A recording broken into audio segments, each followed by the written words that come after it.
We know what it takes to come back as a kind of elite athlete. We're working over a 60-metre track. Ultimately, it's so that we can see what their outputs are, their ability to perform when they're fatigued. Hi guys, I'm Matt Reeves, Head of Fitness and Conditioning here at Leicester City. Basically today we're going to be setting up for the SDS Maximal Running Test. It's the test which the players are conducting on the first day of pre-season. Particularly intense, gives us a great idea of where they're at, so hopefully you'll enjoy getting a flavour of what they're about to do and what they do throughout their testing here at Leicester City. I think in terms of the test itself, it's a maximal intermittent running test. We actually developed it in-house, myself and one of our former colleagues, Paul Balsam, developed it here so around 15 years ago, so we've got a hell of a lot of data on it. We know what it takes to come back as a kind of elite athlete. We can compare individuals to their previous scores, but also against other athletes, players that we've had throughout the years. We're working over a 60-metre track, whereby this will be the start position. So you'll tend to see the guys a little bit nervous on the start line before the test is beginning. So on the beeps, everyone runs together and they'd go from this start line and they'll ultimately go on a stride. It's a high-speed run. Now, as we all know in football, it's an intermittent sport. It's start-stop, actions of different lengths, there's twists and turns. And so the idea of this test is that we're trying to incorporate some of those actions in there. So when they get to the top of the 60-metre, it's a 4-second rest. Now, that's not giving them a lot of time at all. They're not recovering in that moment. And I think ultimately they're then set off on a shuttle. So that's a 36-metre shuttle. They come back down and they then find themselves running round this blue cone, turning and really starting to drive back off up towards that top point. Again, when they get up there, it's again another short 4-second rest before the beeps go again and the whole squad are driving back down on the stride in towards the start line. Now, this test comprises of 2 blocks of 5 runs in there, and then there's a short rest, and then they go into the 3 runs at the end where we really start to ramp things up.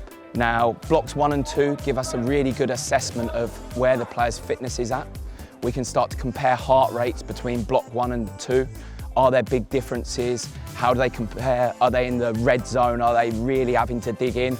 Or maybe are the players finding it a little bit easier, and how are they working through that? When we get into those final 3 runs, it's a continuous 1, a continuous 2. We're really starting to ramp things up. We're making it hard for the players. They're not getting the 4-second rests at the end, so it's becoming a single, a double, a single straight off the bat.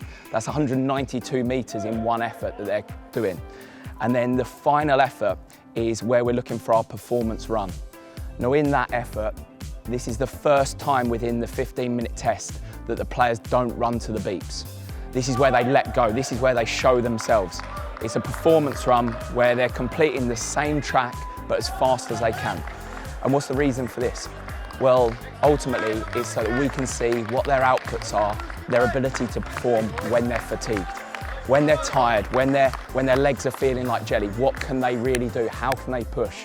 And so we see some of the faster guys, some of the fitter guys, some of the stronger athletes finishing in 29, 30, 31 seconds. It gives us a really good indication of the type of work that the players have been doing in the closed season. We can start to see how seriously have they taken this time off, the work that they've been doing away from the club.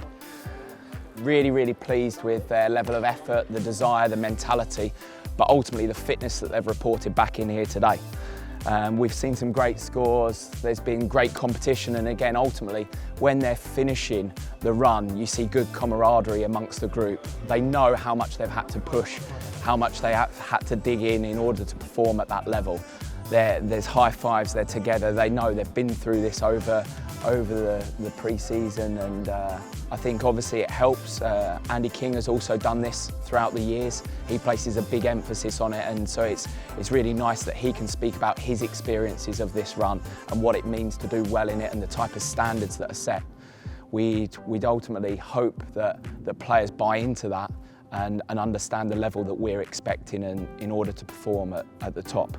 This allows us to get objective data on the players, it allows us to look at where they're at in terms of their fitness, but it's also a great conditioning block This is the very first bit of work that they do at the start of pre-season.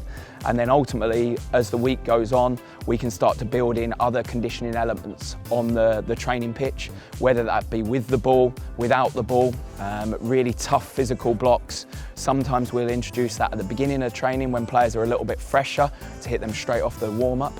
Other times we might do it right at the end, so they're 6-7K into the session, and then they've really got to dig in to complete this final 5-minute physical block, working together as a squad. So all in all, I think a lot of planning goes into the type of work they do. The coaches will be delivering a fantastic programme on the grass, and hopefully we're able to really push the players throughout this first week of pre-season in order to put them in a good place moving forward.